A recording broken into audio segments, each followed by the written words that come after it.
Selamat datang ke channel Cikgu Fatin Zulkifli. Jangan lupa subscribe. Selamat pagi dan salam sejahtera. Pada hari ini kita akan belajar tema 7 bersama menjanakan pendapatan Unit 20 Usahawan Berjaya. Tajuk Perusahaan Pakaian Sukan Datuk Yi Ying. Murid-murid sila buka buku teks muka surat 130. Standard pembelajaran kita pada hari ini ialah 3.2.2 menghasilkan jawapan dengan memberikan alasan secara kritis dan kreatif. Objektif pembelajaran, murid dapat menyatakan alasan yang sesuai berdasarkan maklumat dan gambar. Membina dan menulis jawapan pemahaman dengan betulnya. Baiklah murid-murid, sila lihat buku teks muka surat 130 dan baca dengan teliti.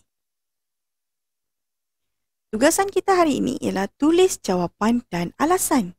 Tajuk Perusahaan Pakaian Sukan Datuk Yi Ying. Cikgu baca, kamu dengar. Yi Ying ke galeri jualan datuknya. Ketika itu, datuknya sedang mengadakan jualan murah. Pakaian sukan diberikan diskaun hingga 50%. Datuk Yi Ying ada sebuah kedai pakaian sukan. Banyak pelanggan ke galeri jualan itu. Pada masa yang sama, terdapat usahawan dari luar negara yang berminat untuk berurus niaga dengan Datuk Yi Ying. Mereka menempah pakaian sukan daripada Datuk Yi Ying untuk dipasarkan di luar negara.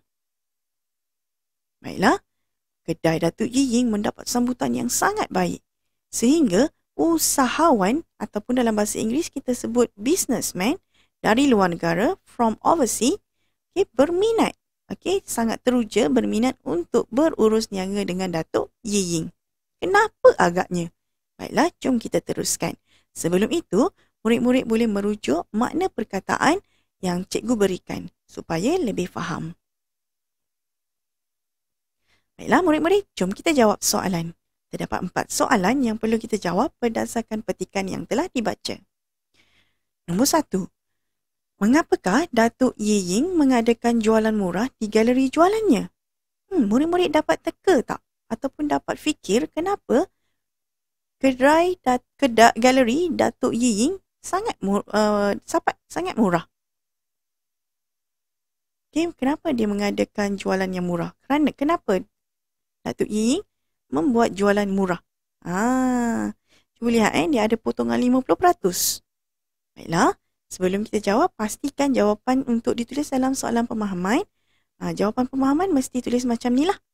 Datuk Yi Ying mengadakan jualan murah di galeri jualannya. Ambil dari atas ini. Kerana, agak-agak kenapa? Biasa kalau kita ada kedai, kita pergi ke kedai, kita akan memilih kedai yang murah, betul? Jadi, Datuk Yi Ying mengadakan jualan murah di galeri jualannya untuk menarik pelanggan membeli pakaiannya. Untuk menjadikan pelanggan kita lebih ramai. Soalan yang kedua. Banyak pelanggan membeli pakaian sukan di galeri jualan Datuk Yi Ying. Jelaskan. Sama seperti soalan tadi. Tapi yang ini kita perlu jelaskan. Kenapa ramai pelanggan yang beli pakaian sukan di galeri jualan Datuk Yi Ying? Mari kita lihat. Banyak pelanggan membeli pakaian sukan di galeri jualan Datuk Yi Ying kerana terdapat diskaun. Selain itu, pakaian yang dijual berkualiti dan terdapat banyak pilihan. Soalan ketiga. Mengapakah usahawan dari luar negara membuat tawaran kepada Datuk Yi Ying untuk menyiapkan pakaian sukan? Seperti yang kita bincang tadi. Usahawan dari luar negara membuat tawaran kepada Datuk Yi Ying untuk menyiapkan pakaian sukan. Mengapa agaknya? Yang pertama, mestilah pakaian yang sudah tentu murah, kemudian berkualiti, menepati cita rasa dan dapat menyiapkan tempahan dengan segera. Jika kita beli pakaian dengan banyak, kita perlu menempah atau mendapatkan baju dengan segera. Jadi jawapannya mudah saja. Usahawan dari luar negara membuat tawaran kepada Datuk Yi Ying untuk menyiapkan pakaian sukan kerana pakaiannya berkualiti, murah dan menepati citarasa pelanggan luar negara. Selain itu, beliau dapat menyiapkan tempahan dengan segera.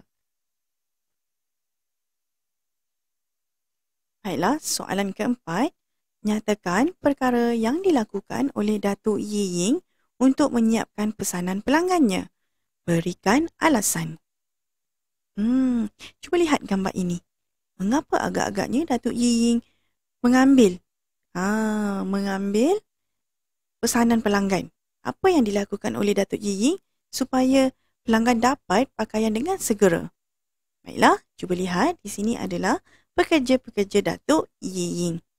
Jadi, perkara yang perlu dilakukan oleh Datuk Yi Ying untuk menyiapkan pesanan pelanggannya termasuklah mengupah lebih banyak pekerja dan bekerja lebih masa. Boleh faham?